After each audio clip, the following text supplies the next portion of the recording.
Chapter 70. Tonight, after Belch saw her coldly dissect that human-like flesh and blood doll as if she was too familiar with it, although he didn't know why Siddle was so skilled, he naturally felt more at ease from then on. But that clown probably wasn't on the same level as that ugly doll, right? Siddle knew what he was thinking. Her voice blandly interrupted, "You go back to sleep, don't go near that house soon." Suddenly thinking of something, she asked, "Have you talked to those kids? Tell them not to go to that old house again." Belch nodded. "I told you. I wonder if they heard." Outside the window, the sky was dark. It was currently midnight. Siddle finished everything, carried the black bag and went downstairs.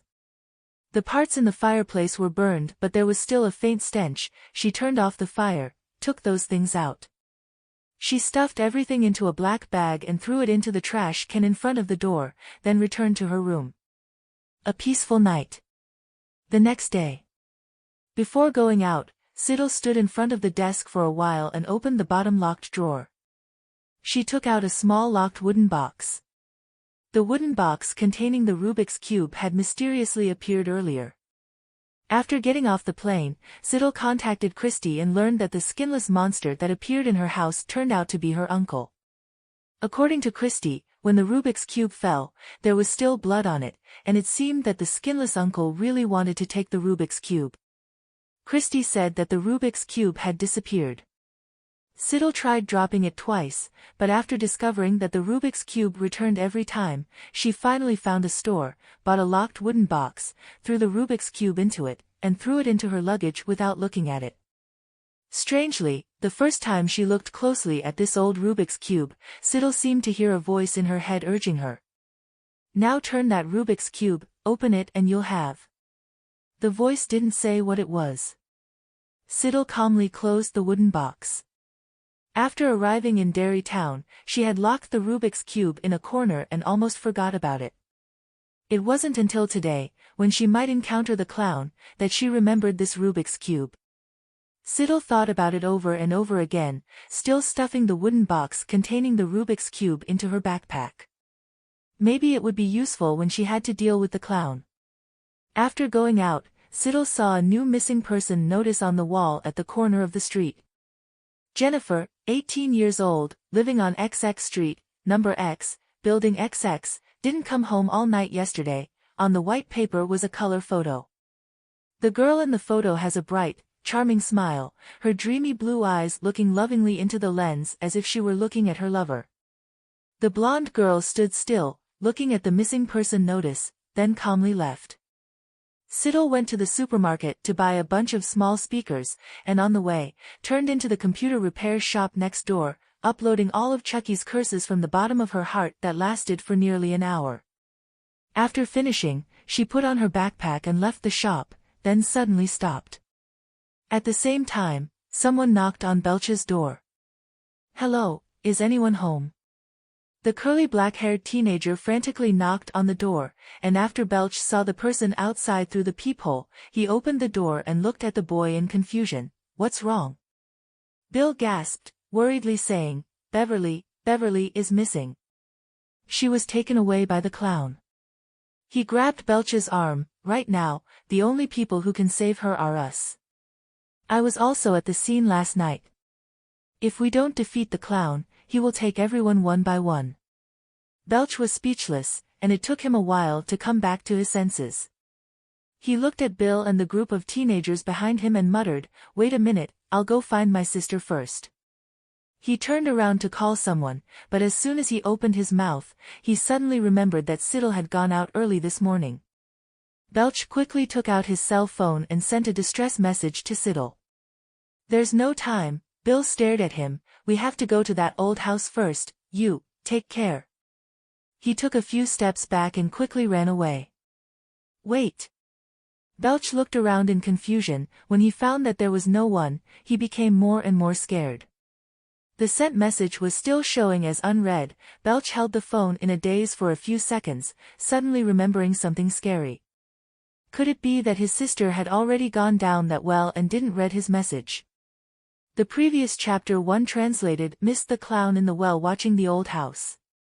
Belch hesitated for a moment, then quickly chased after Bill. "I'll go with you."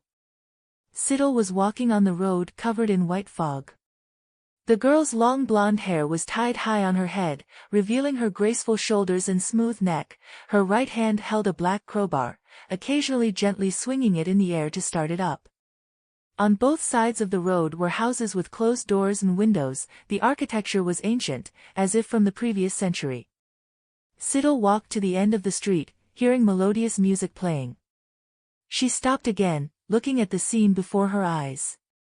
It seemed like this was a carnival from 100 years ago. On the way, Siddle had discovered that the houses on both sides of the street could not be opened, no matter how hard she used force to break the windows or how skillfully she unlocked the locks. Now it seemed that this carnival was what the clown wanted her to see. The girl let out a soft sigh. She held the crowbar tightly, squinted her eyes, and calmly walked into the carnival. A row of human-sized porcelain dolls were usually placed in a welcoming position. It was just that their porcelain white faces, combined with strange blush and eyeshadow, and stiff smiles, looked very scary at first glance. After passing by the porcelain dolls, in front of her was a tall teepee tent, a traditional tent used by North American Indians, conical in shape, decorated with red and white stripes. It was very noisy inside, and it seemed like there were many people laughing and talking inside. However, when the curtain was opened, what she could see was rows of empty seats. At the carnival, other than the big circus tent, there seemed to be no other activities. Siddle still walked in. As soon as she entered, a small doll painted with a clown's face suddenly jumped out from the side, and loud laughter rang out in the tent. The laughter suddenly stopped. Siddle instinctively pulled the doll down on the spring, and swung the crowbar at its face. The sharp hook scratched the doll's face, and cotton flew everywhere. Through the flying cotton, she faced the clown-dressed staff in front of her. For a moment, the scene became a bit awkward. Siddle sneered, launched a preemptive attack, and threw the tattered doll at the face of the staff wearing a red vest and fluorescent green pants. "Is this the attitude of your circus towards the audience?" The smile on the staff's face froze. "This audience member, don't cause trouble for no reason. Your seat is in the first row. Please sit down on time to avoid missing the show." The blonde girl looked angry. "You dare to argue with me? Who is your boss? Call him out. If you don't get fired today, your circus won't even think about doing business here anymore. This audience, please wait a moment." Siddle impatiently turned her head, closed her eyes and ignored his swelling head, raised her middle finger. "Go away, don't get in the way of your ancestors, or I will smash your empty head, understand?" She lifted the red curtain that covered the backstage. As soon as she opened it, what caught her eyes was a glass jar, inside of which was an eggshell. What came out from the hatched eggshell was not a cute animal like a chicken, but a monster with the limbs of a reptile and the head of a child. The child-headed monster kept roaring at the blonde girl outside the glass. There were countless sharp teeth in its open mouth. Siddle looked at it again and again, feeling that it looked a bit familiar. She impatiently tapped the glass. "Stop screaming, where is that clown now?" The child-headed monster seemed to not understand, and Siddle regretfully left. She continued walking forward, and soon saw a pile of terrifying deformed things and bloody props. Siddle calmly walked past those monsters, and when she reached the end, she saw 3 glass doors, each with blood-red words on them. One said, "Scary," one said, "Not afraid," and the last one said, "Super scary." Siddle. She hesitated for a moment before remembering the name of the employee outside, and decisively turned back, preparing to pull him over to scout the way. How could she do such a risky thing on her own? But after walking around, Siddle regretfully realized that the employee with the head swollen to the size of a watermelon had disappeared.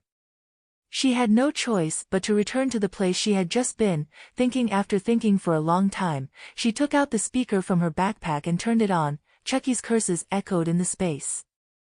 She used a crowbar to hook onto the handle of a door, slowly pulling it open. Behind the super scary door, it was still empty. There was nothing.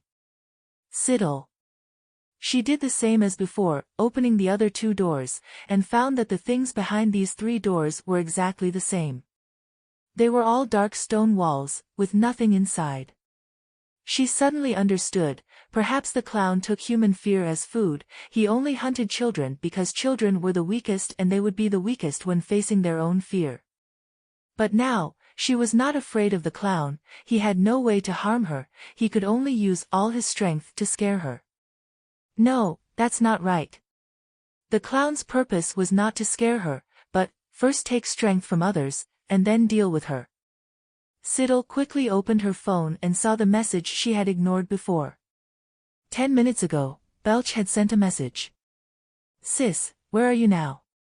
Bill and the others said Beverly was taken away by the clown.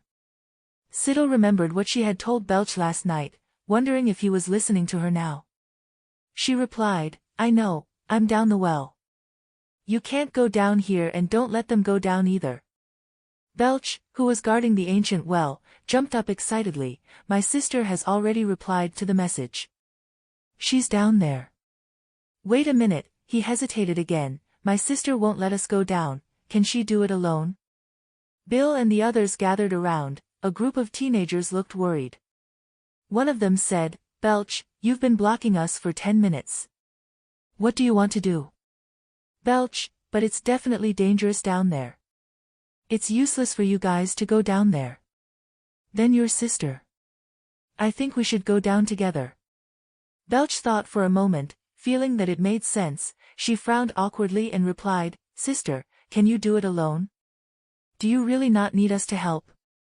Siddle was walking in the dark stone passage behind the door, she looked at the message on her phone.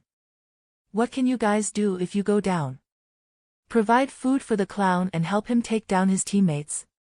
She was silent for a moment. "No need." After thinking it over, she added another sentence. "You guys go find the adults first. Let them leave the ancient well first, stay with the adults to ensure safety and then think about it later." Belch stared blankly at the text message on his phone, hesitating for 2 seconds, a skinny boy beside him said discontentedly, "Adults don't believe the clown's story at all. They'll think we're joking." Belch thought for a moment and shook his head, "No, I have a way to call them here."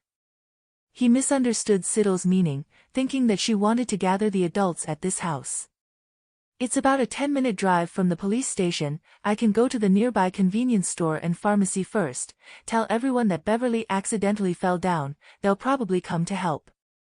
After a while of silence, someone spoke up, "But, Beverly knocked her father unconscious and then disappeared.